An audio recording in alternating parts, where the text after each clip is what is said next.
Du 17 décembre, des médecins, des paramédicaux, des internes défileront toute cette journée pour exiger plus de moyens pour les hôpitaux et la santé. On en parle avec vous, Julien Taillet. Bonjour.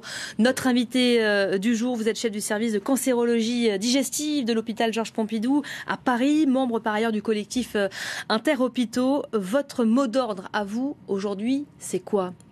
C'est d'arrêter de supprimer les moyens dans la santé qui fait des économies de plusieurs milliards par an depuis une dizaine d'années et qui font qu'aujourd'hui on arrive à un état d'asphyxie quasi complète qui a généré fin septembre la naissance de ce collectif Interhôpitaux, bien distinct du mouvement des retraites, je tiens à le préciser, parce qu'on représente vraiment plein de tendances et d'opinions différentes, mais tous unis pour la santé publique des usagers en France qui reste un modèle international qu'on ne veut pas perdre. Défendre, en somme, notre système de santé publique. Ce mouvement, évidemment, il n'est pas nouveau, vous le rappeliez. Cette journée d'action aujourd'hui, vous teniez à vous distinguer de cette manifestation parisienne qui va s'élancer d'ici quelques minutes de la place de la République.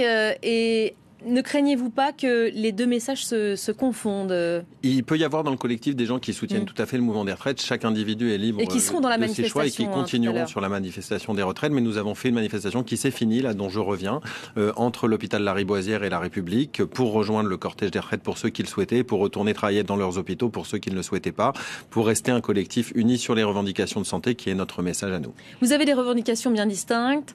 Et malgré tout, il y a un contexte en direction du public qui est assez similaire. Des revendications qu'on peut entendre portées par les syndicats qui vont défiler cet après-midi rejoignent les vôtres également.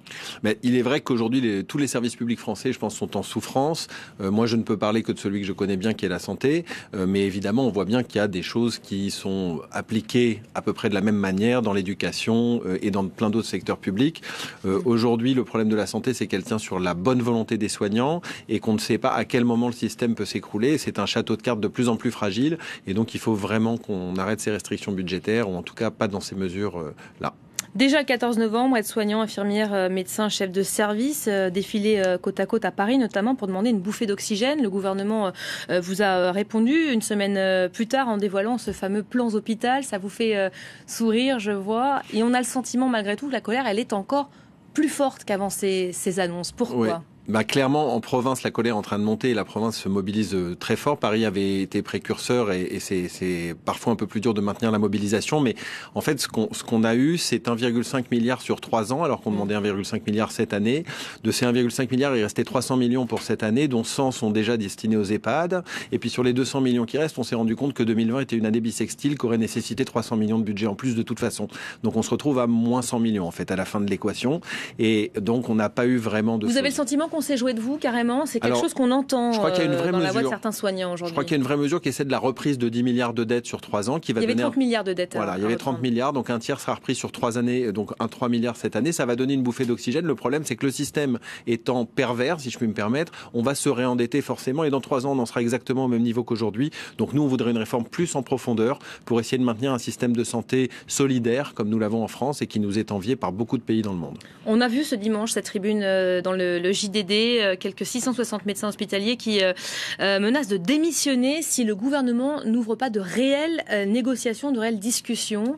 C'est le risque encouru aujourd'hui? C'est du jamais vu. On a 660 chefs de service comme moi qui aiment leur métier, qui ont signé cette pétition en disant que on doit tirer la sonnette d'alarme. Il faut que les Français entendent ce qui est en train de se passer.